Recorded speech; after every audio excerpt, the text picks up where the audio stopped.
Hello everybody. Welcome to Virtuous Saints and Tenacity, going into Dynamis, Divergence, Windurst. We are going to be doing a full clear here today, and I'm going to be going over the DPS role. In particular, I am on Dancer today. So we are starting up. Everybody's here. I'm running 2 DPS parties and 1 tank party as usual. Some of the lineups are 2 Dark Knights, my Dancer, a Samurai, Corsairs and Bards pumping each of those parties, a White Mage in each of those parties. One of the DPS parties has a Summoner. And then the tank party, 2 tanks, Beast, a Red Mage. We did not have our Geomancer, unfortunately, so we had an extra Corsair. And of course another healer. So, you start off, it's pretty boring at this part, everybody's all clumped together, super laggy. Everybody's buffing, and you've seen this before, but big things if you're a bard, you usually like to run double marches, double minuets at this stage. I mean, honestly, if the Corsair's job goes well, then none of this is necessary. But as you've seen in earlier videos, that doesn't always happen.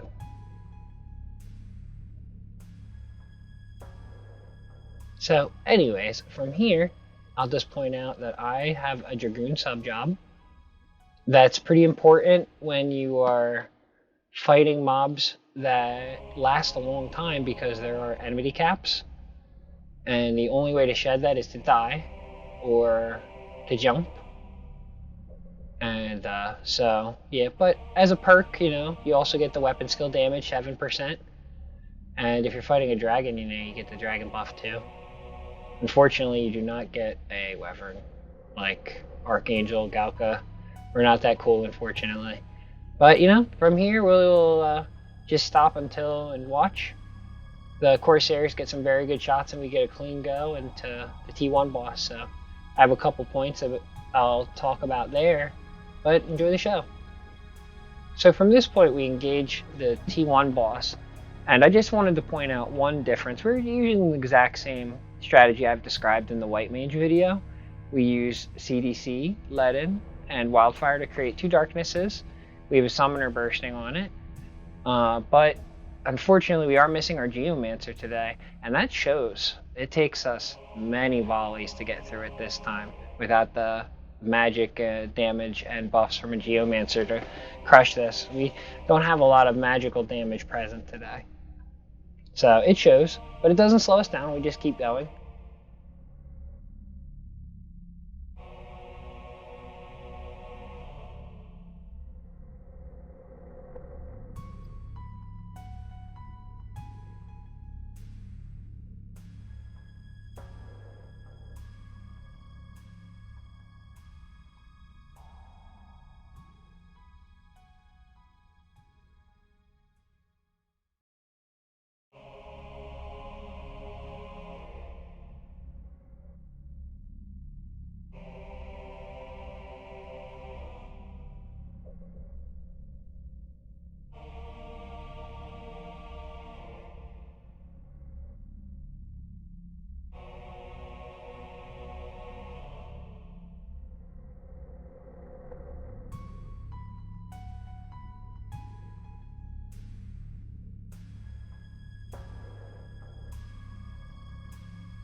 And it drops.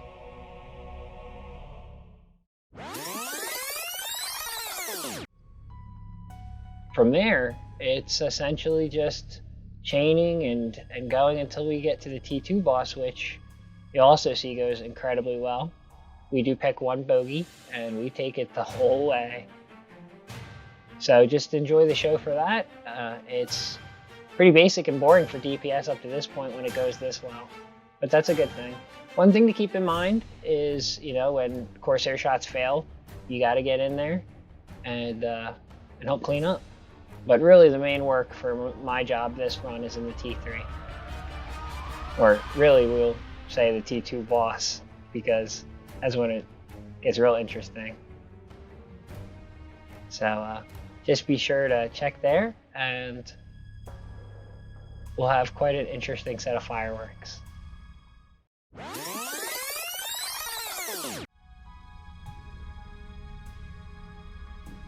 So at the T2 boss, I used to call for super buffs at the halfway point.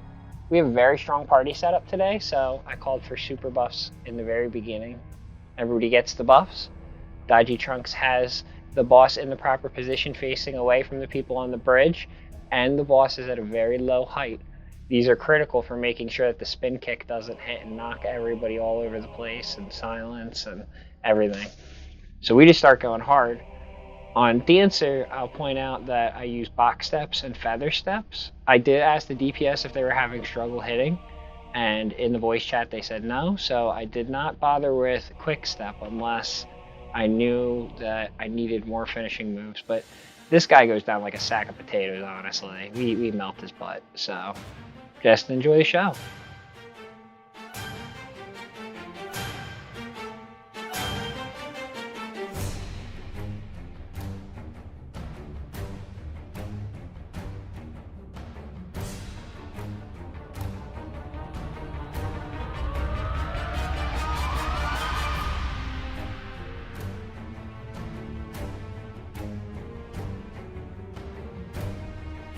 Our summoner gets invincible off at a good time around half, and yeah, it just melts.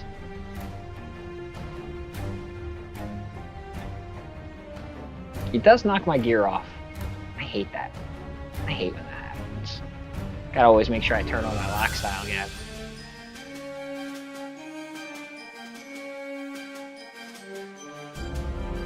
If you are curious what gear I use though, I encourage you to look to the lower right where my equip viewer is actively showing whatever gear I am using. And I will discuss that a little bit in the T3 as well. So yeah, he goes down like a sack of potatoes. Now we gotta run off. We're like, go, go, go, go, get back on the bridge. Because the darkness circle appears right where we stand. We do manage to get off before the shift of the mode. Oryx runs right into that darkness circle. And it's like, oh boy, well, you know we're going to have to deal with that later. Everybody gets back into position, you know, the heals go through, everybody's like, good job, we're great on time.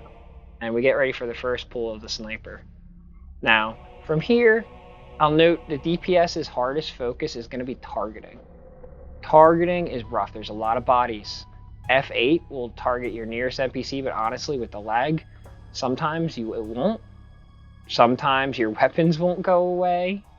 And you won't be able to, you know, re-engage or target something else. If you're having problems with your weapons going away, one thing I would encourage is if you can hit your switch target and switch to a target that is alive, you actually can sometimes engage them.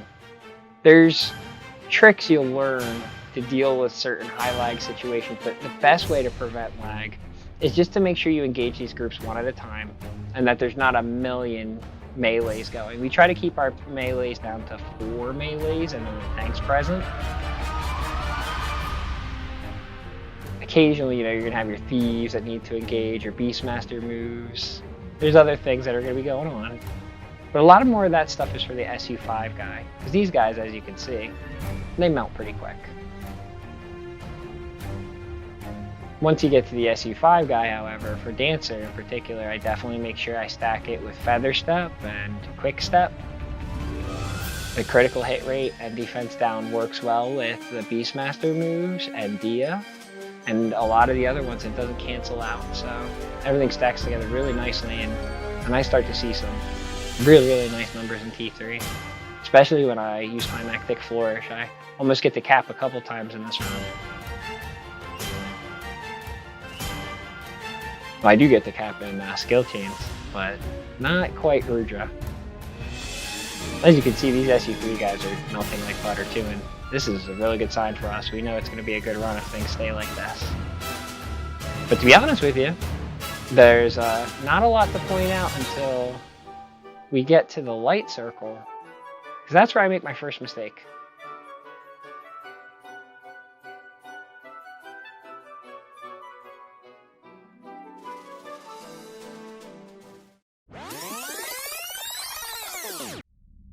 So when we get to the light circle, we do the pull. Usually we save the warrior for last, start with the ninja and all that. Everything's going pretty well, but I make a mistake. I don't change down to my damage taken set. I'm still in my full aggro, about 30 PDT or so, lots of triple attack, you know. I'm not defensive enough. And warrior has fell cleave, and if they pair that with mighty strikes, even these lesser guys, they will one-shot people if you're not prepared for it. So, mistake one from me is not properly changing into my DT set for the mob that I'm facing. If you're unsure of whether or not the mob is a serious threat, or you're inexperienced DPS, you really want to remain in your defensive set. I don't make this mistake this entire run, but this definitely happens.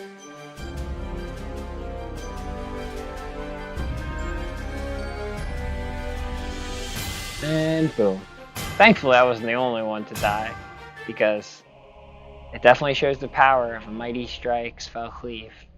It knocked out 6 of us. Now I cancel my re-raise because I want to get an arise from the white mage. That will give me 2 more minutes in the game. And I can still do buffs and enfeebles and stuff. So that's good, but my numbers are going to drop considerably now for weakness for the next couple minutes. But that's not going to stop us. We got to keep going.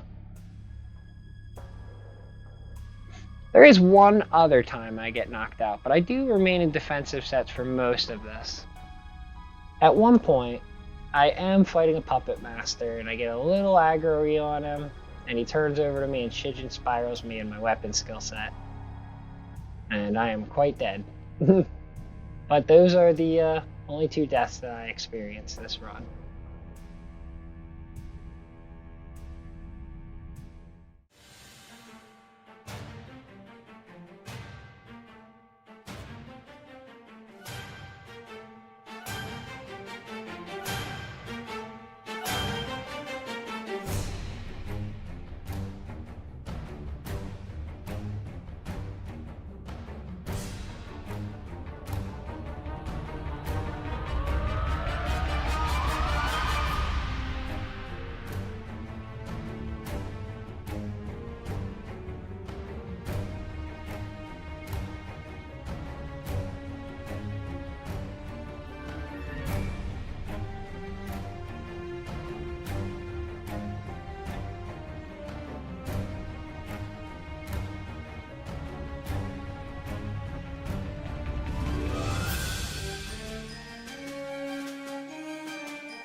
Okay, so we did get a call from our bard that his nitro wasn't ready for a long super buff, so we kind of did hold tight for a little bit, just to make sure our buffs were extra good and everything.